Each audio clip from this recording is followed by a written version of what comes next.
नमस्कार, मैं अंजलि मिश्रा। स्वागत है आपका द न्यूज में। आपको बता दें कि मनीष सिसोदिया जो कि अब दिल्ली के पूर्व उप मुख्यमंत्री हो चुके हैं, तो मनीष सिसोदिया को कोर्ट से आज बड़ा झटका लगा, जहां उनकी जमानत याचिका को खारिज कर दिया गया। अब ऐसे में जमानत याचिका जो खारिज की गई उसका बेस क्या था, यानी किस बेसिस पे उनकी जमानत याचिका को खारिज किया गया, और साथ ही साथ कोर्ट में क्या कुछ बड़ी और अहम टिप्पणी की गई उससे हम आपको अवगत कराएंगे। तो आपको बता दें कि मनीष सिसोदिया को आज कोर्ट से झटका लगा है और मनीष सिसोदिया की जमानत याचिका को खारिज कर दिया गया है। इस दौरान कोर्ट द्वारा अहम टिप्पणी की गई। कोर्ट के जो जज है एम के नागपाल, उनके द्वारा काफी कुछ कहा गया। इस दौरान उन्होंने ये बताया कि किस तरीके से प्रथम दृष्टया से यानी फर्स्ट स्टैंड के हिसाब से मनीष सिसोदिया इस मामले में आरोपी नजर आ रहे हैं। सिर्फ इतना ही नहीं, शराब नीति घोटाले के पीछे मनीष सिसोदिया की अहम भूमिका है। आपको बता दें करीब 1000 जो आपको बता दें कि तकरीबन 90 से 100 करोड़ रुपए की एडवांस किकबैक का भुगतान उनके लिए ही था, और पूर्व डिप्टी सीएम को जमानत देने से उन्होंने इनकार कर दिया। तो 34 पन्ने के जमानत आदेश में विशेष न्यायाधीश एम के नागपाल ने कहा कि सबूतों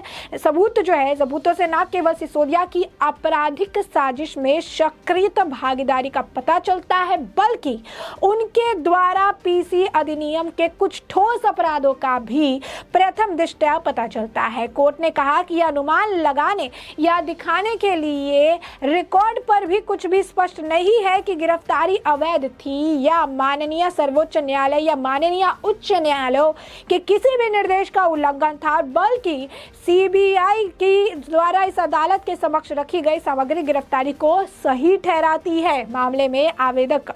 की जो गिरफ्तारी है वो सही है, क्योंकि सीबीआई ने जो सारे प्रमाण रखे सामने में, जो सारे सबूत रखे, उससे मनीष सिसोदिया की गिरफ्तारी सही साबित होती है। वहीं दूसरी तरफ अदालत ने कहा कि अदालत मामले के जांच में या चरण में आवेदक की जमानत पर रिहा करने के लिए इच्छुक नहीं है, क्योंकि उसकी रिहाई चल रही जांच पर प्रतिकूल प्रभाव डाल सकती है और इसकी प्रगति को भी गंभीर रूप से बाधित कर सकती है। यानी स्पष्ट तौर पर इस वक्त जिस सिचुएशन में है सारी चीजें, या फिर जहां तक इस मामले की जांच हो चुकी है, ऐसे में क्रूशियल पॉइंट पर उन्हें जमानत कोर्ट नहीं दे सकती है, क्योंकि इससे एक पॉइंट अभी ब्रेक होगा, साथ ही साथ जो ये पूरा मेहनत है इस पर पानी फिर जाएगा, और यही कारण है कि मनीष सिसोदिया की जमानत को रद्द किया जाता है। बता दें कि कोर्ट ने यह कहा कि अदालत द्वारा जमानत पर रिहा किए जाने की स्थिति में उनके द्वारा या उनके कहने पर इस मामले के कुछ प्रमुख गवाहों को प्रभावित करने या कुछ और सबूतों को नष्ट करने या छेड़छाड़ करने की गंभीर आशंका भी हो सकती है। यानी मनीष सिसोदिया गंभीर जो है आपको बता दें कि आशंका जताई जा रही है कि गवाहों के साथ छेड़छाड़ कर सकते हैं, सबूतों को नष्ट कर सकते हैं। ध्यान देने वाली बात है कि ईडी ने अपने बयान में यह कहा था कि मनीष सिसोदिया द्वारा 40 फोन जो है बदले गए थे, 40 फोन नष्ट किए गए थे, और डिजिटल सबूतों को नष्ट करने के लिए करोड़ों रुपए खर्च किए गए थे, जिसमें से एक फोन जांच एजेंसी के हाथ में लग गई। फॉरेंसिक टिक का इस्तेमाल करके उस फोन में से कई सारी गंभीर चीजें, कई सारे जो इंपॉर्टेंट पॉइंटर्स थे वो निकाले गए, और उन्हीं फोन से निकले हुए डिजिटल सबूतों के आधार पर जब मनीष सिसोदिया से सवाल पूछा गया तो मनीष सिसोदिया सवालों का जवाब नहीं दे पाए थे, जिसके बाद 8 घंटे चली लंबी पूछताछ के बाद मनीष सिसोदिया की गिरफ्तारी हुई थी। यानी स्पष्ट तौर पर कोर्ट भी ये बात मानती है कि मनीष सिसोदिया को अगर रिहा किया जाता है तो और भी सारे जो डिजिटल सबूत है, साथ ही साथ जो इस पूरे मामले में गवाह है, उनके साथ छेड़छाड़ हो सकती है, और इसी कारण से मनीष सिसोदिया की रिहाई को रद्द कर दिया जाता है। कोर्ट ने इसके बाद यह भी कहा कि आवेदक के खिलाफ लगाए गए आरोप प्रकृति में गंभीर है और मामले के इस स्तर पर आकर जमानत पर रिहा होने के लायक बिल्कुल भी नहीं है, क्योंकि उसे केवल 26 को गिरफ्तार किया गया था और उसकी भूमिका की जांच अभी भी पूरी नहीं हुई है। अदालत ने कहा कि इस प्रकार अभियोजक पक्ष द्वारा लगाए गए आरोपों और उनके समर्थक में अब तक एकत्र किए गए सबूत के अनुसार आवेदक को प्रथम दृष्टया उक्त आपराधिक साजिश का सूत्रधार माना जा सकता है। चूंकि मामला दिल्ली में शराब की बिक्री के संबंध में एक नीति के निर्माण और कार्यान्वयन से संबंधित है, और राज्य में आबादी के एक बड़े हिस्से को यह प्रभावित भी कर रहा है। कोर्ट द्वारा यह टिप्पणी की गई कि प्रथम दृष्टया से यानी फर्स्ट ग्लेयर से यह मामला आर्थिक नीति मामले में जुड़े अपराध की श्रेणी में भी आता है। कोर्ट ने मनीष सिसोदिया से कहा कि मनीष सिसोदिया लगभग रुपए की अग्रिम रिश्वत का भुगतान 90 से 100 करोड़ रुपए और जीएनसीटीडी में उनके अंशयोगियों के लिए ही थे, और उपरोक्त में 20 से 30 करोड़ रुपए से आरोपी विजय नायर, अभिषेक बोनापल्ली और सरकारी गवाह दिनेश अरोड़ा के माध्यम से भेजे गए थे। यानी स्पष्ट तौर पर मनीष सिसोदिया पूरी जो है आपको बता दें, मनीष सिसोदिया को बेगुनाह बताने के लिए पूरी की पूरी आम आदमी पार्टी, अरविंद केजरीवाल, संजय सिंह, सौरभ भारद्वाज, राघव चड्ढा,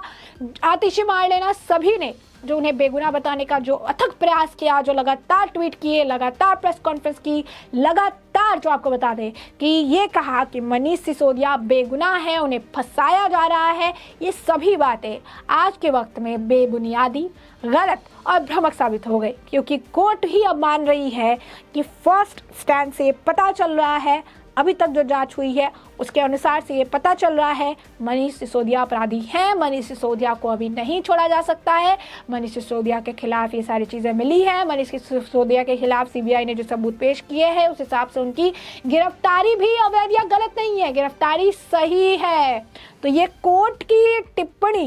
पहले तो जमानत याचिका जो है रद्द की गई, वो झटका था, और कोर्ट की यह टिप्पणी करारा तमाचा है आम आदमी पार्टी पर, अरविंद केजरीवाल पर, उनके सहयोगी और कार्यकर्ताओं पर, जिन्होंने मुहिम खोल के रखी थी बेगुनाह मनीष सिसोदिया। अब ये देखना दिलचस्प होगा कि हाल फिलहाल में खबरें आ रही थी कि मनीष सिसोदिया की पत्नी अरविंद केजरीवाल को कह रही है कि अगर मनीष सिसोदिया को जेल में ज़्यादा समय तक रखा गया या उन्हें ज़्यादा कष्ट झेलना पड़ा तो वो उनकी पोल खोल देगी। अब जिस तरीके से मनीष सिसोदिया को जमानत नहीं मिल रही है, हर बार उन्हें समय जो है बढ़ जा रहा है। अब आप देख सकते हैं कि सत्येंद्र जैन कब का जेल गए हुए हैं, आज तक वो निकल नहीं पाए, हर बार जो है उन्हें झटका लगता है, हर बार वो जेल में रहते हैं। अब इसी तरीके से मनीष सिसोदिया का हाल भी नजर आ रहा है, जमानत मिल नहीं पा रही है, आगे वो बढ़ नहीं पा रहे हैं, केजरीवाल छोड़ने को तैयार नहीं है, और यहाँ पर जो पूरी टीम है उन्हें बेकसूर बताती रहती है, तो दूसरी तरफ कहती है फांसी पर चढ़ा दो। तो इन सभी राजनीति के बीच में जो ये झटका है और कोर्ट की जो टिप्पणी है, ये एक तरह से इशारा है कि आने वाले समय में जिस तरीके से जांच चल रही है, जिस मजबूती के साथ ये जांच चल रही है, जिस स्पीड के साथ ये जांच चल रही है, ये कहना गलत नहीं होगा कि आने वाले समय में दिल्ली शराब नीति घोटाले मामले में और भी बड़े खुलासे होंगे, और इस मामले में आम आदमी पार्टी के कई और नेताओं की गिरफ्तारी भी होगी। साथ ही साथ इस मामले में और आप कह सकते हैं कि बड़े लोगों की भी गिरफ्तारी हो सकती है। इस मामले के बारे में जिन्हें जानकारी है, जो कि इस मामले में हेड है, उनकी भी गिरफ्तारी हो सकती है। यानी यूँ कहे कि जांच की आंच अरविंद केजरीवाल तक भी जल्द पहुंचते नजर आएगी, क्योंकि मनीष सिसोदिया को तो जमानत नहीं मिल रही है। मनीष सिसोदिया का समय जो है वो जेल में ही जो है बीत रहा है, उनका समय जो है तिहाड़ में ही बीत रहा है। वैसे में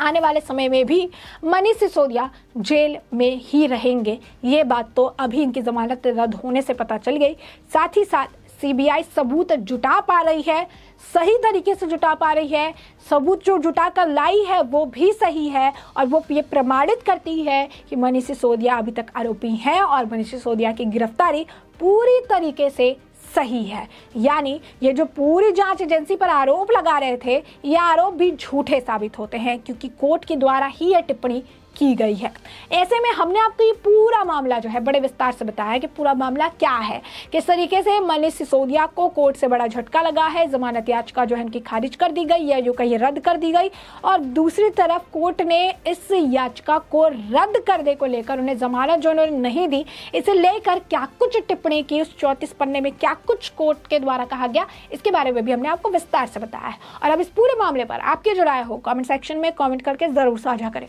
धन्यवाद।